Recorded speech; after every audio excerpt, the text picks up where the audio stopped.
Hey guys, Nadine here. Oh, last 2 days I felt like the energy shifting big time. This is a new moon in Libra, and it's in my relationship sector, but it is also for everyone about relationships. How we are in the world with other people. And so, a special treat today, I got this brand new Way of the Horse. It's a book and cards. Cards. Should I put it here? That you can still see it. Yeah. The reason I chose this is that the way horses interact with each other is a very complex way, and also how they interact with us. And we can learn so much about how horses are when we show up with them and how we show up, because they will tell us, they will say, that is true leadership and that is not leadership. With a horse, you know straight away whether you have healthy boundaries, or whether you are a bully, or whether you are without boundaries. Like, these things become very obvious. So I'm gonna ask for something, a card of this Way of the Horse, that will help you this week to navigate this new moon, and so that you can start dreaming about what it would mean for you, to have these type of fulfilling relationship, things that really will make you feel better about you and about how you show up in the world. And this one jumped out. 15. Okay. It's a beautiful Arab horse. It's new, so I still, of course, have to look up what they mean. Vigilance. Nature's warning system, anxiety associated with change, fear of vulnerability. The white horse at the edge of the herd catches wind of possible danger. Is it time to flee, fight, or relax and go back to grazing? What's happening? What's happening? And we have that a lot in life. We go, what's happening? What's happening? Fear is nature's warning system, protective intuition that, if used intelligently, can help you safely navigate unknown territory on your way to greener pastures. Because most people are conditioned to see fear as weakness, learning which fears to heed and which fears to overcome can be confusing. The key lies in determining whether you're dealing with a legitimate external threat or an internal threat, a challenge to your self-image or belief system. So, and this is interesting because I've just had an interview for the Evolve Summit. I will email you the details when it'll go live. And I was the speaker when it came to overcoming fear and resistance to change. It's one of the things, I guess, I've been working on a lot. I had to overcome resistance to the change, to moving from Belgium to Australia, from also leaving a corporate job to running full-time my own business and living in a more rural setting. So, yeah, it's very interesting about fear. Also, when we show up around horses with fear, a horse can sense your fear. And when you're riding the horse, it's when you're very vigilant that you don't grasp on, because that'll freak out the horse. So you'll have to be the leader and keep your seat relaxed. And here, this is interesting what she says. So this is from Linda Kohanov. Can you see her name? Yeah, Kohanov. I'll put it in the description. With little respect for our gut feelings, the mind disregards the premonitions and keeps moving forward, finally recognizing the danger when it's too late to avoid. And that happens a lot. We get a twinge and you go like, here it's interesting. Let's say you feel a sudden twinge of fear on your first date with a charming, eligible entrepreneur. You may be tempted to shrug off that inconvenient feeling, especially if he mentions a long-time dream of buying his own horse ranch. Yet listening to your body's early warning system does not mean you have to run screaming out of the restaurant before the crème brûlée arrives. Fear is a yellow light at this point, cautioning you to get to know this man before going home with him. Are you looking past his loaded SUV stylish clothes, smoldering good looks, taking note that he sent his steak back with a few unnecessarily cutting remarks to the waitress? Did his insistence on ordering for you seem motivated by consideration or control? If you ignore these hints of what is to come because he's the kind of man mom wants you to marry, you'll find yourself editing your true thoughts and feelings whenever he raises an eyebrow. You may very well pull off the ultimate wild romance and a few months later find yourself guarding against increasingly cruel criticism from your new husband, constantly worrying that if the dinner isn't right or the house isn't perfectly clean, there will be trouble. Had you been listening to your fear all along, you might have determined whether it's the kind of trouble resolved through premarital counseling or the kind that results in a black eye and a few broken bones. Please pull up. Contrary to popular belief, you can collaborate with fears. Horses do it all the time. Wild herds may momentarily startle and then go back to grazing as a lion languidly passes by on his way to an afternoon nap. But when he returns later with an empty stomach, the same herd will break into a run long before the cat can get close. They just know whether he's out for his horse steak or not. Luckily, our subconscious has devised a variety of fail-safes or intensifications of instructive emotions we refuse to heed. When we recognize worry, anxiety, and confusion as fierce attempts to turn up the volume, we are given multiple warnings before we wander further into peril. If we ignore these alarms and proceed through naivete or willfulness, the feeling escalates into panic, terror, or dissociation as the danger becomes inescapable. In other words, we enter fight or flight mode in a last-ditch effort to save ourselves. The self-preservation instinct hijacks the neocortex, where the amygdala is, and we lose conscious control over our actions. Paradoxically, logic must collaborate with feeling in its earliest, most subtle stages for higher thought to prevail in the long run.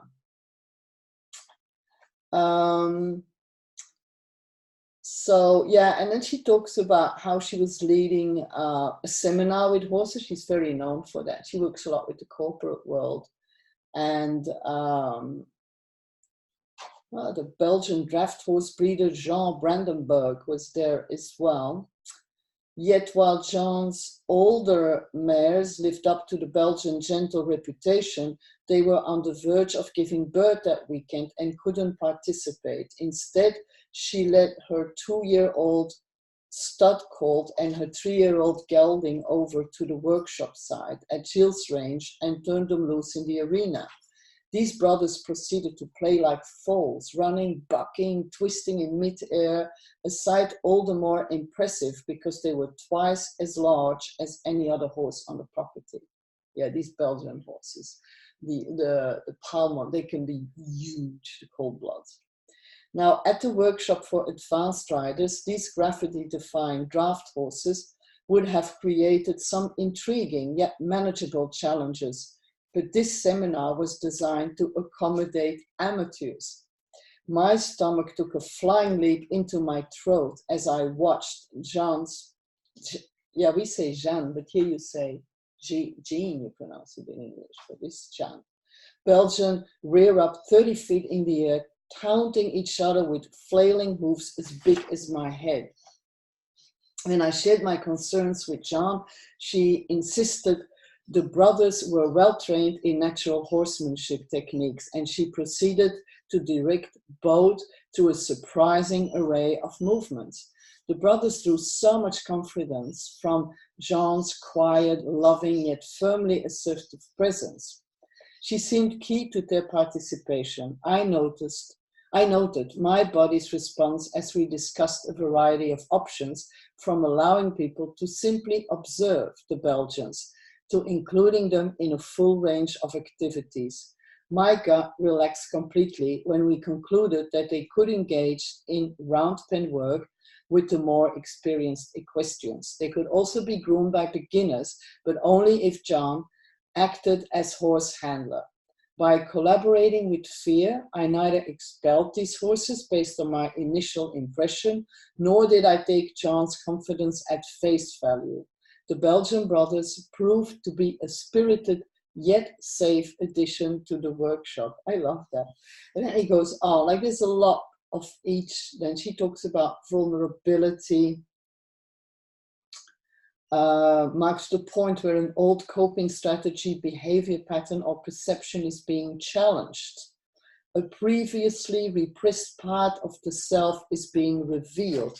This threatens the persona, which has no power to act in innovative ways. The ego or false self can literally feel like its life is threatened in moments like this. And that happens quite a lot at the moment. We are going to a phase where our ego is challenged a lot in wanting to be right about things, in saying, but we've always done it this way. And because the whole paradigm is shifting and everything is up at the moment for change, and we can't see really where we're going. There are things on the way that we don't know yet. So it's hard to picture that.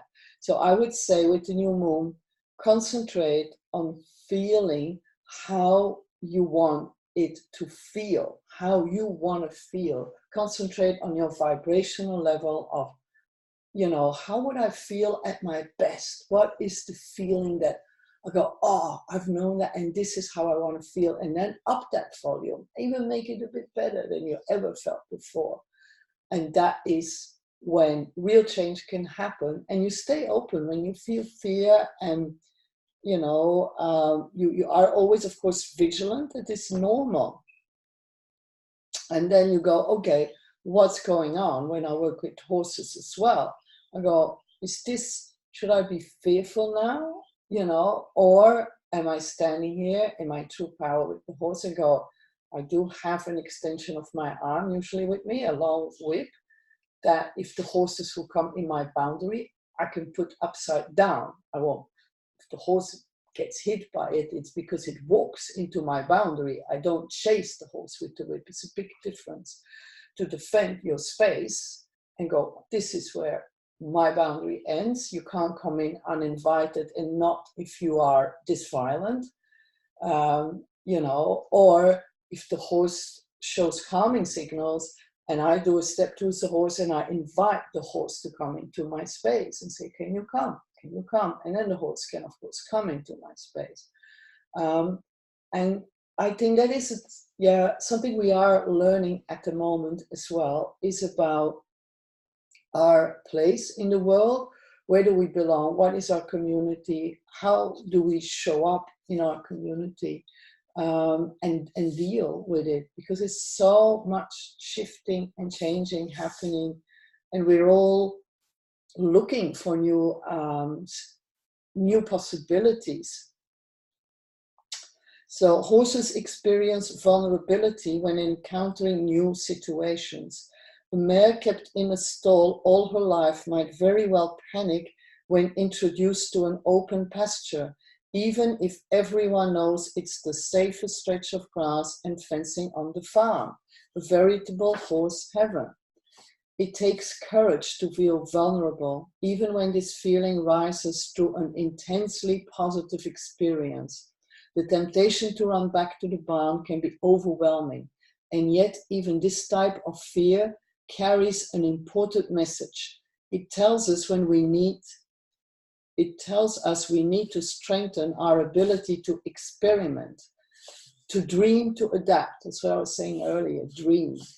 And finally work up the nerve to kick up our heels and enjoy life, to play the fool and to find genius in disguise. A much more inventive, empowered spirit emerges as we not only gain confidence in taking chances, we recognize fear as a friend.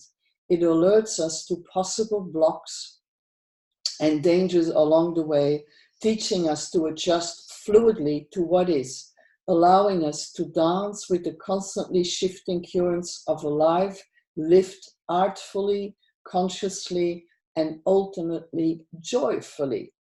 Because when fear is no longer seen as the enemy, it can't possibly intimidate or betray us. It can only save the day. There you go. So I hope you enjoyed this week The Way of the Horse with Linda Kohanov. And I do like the paintings of the horses. The deck in general is beautiful. I only wish, because this is so big, when I ordered it, I was hoping the cards would be the same size. When I opened it, like, but these are small cards. They're not very big. It is what it is. So thank you for this week, for watching my video. Make sure you subscribe on YouTube as well. That way you can even, sometimes I upload them on YouTube before I have time to send out the email. So then you can see it as a first one. I'm trying to get up to 100 subscribers. I'm over the half, I think I'm 56 or something. Once I have 100, I can have my own URL. Okay, lots of love and see you all next week. Bye for now.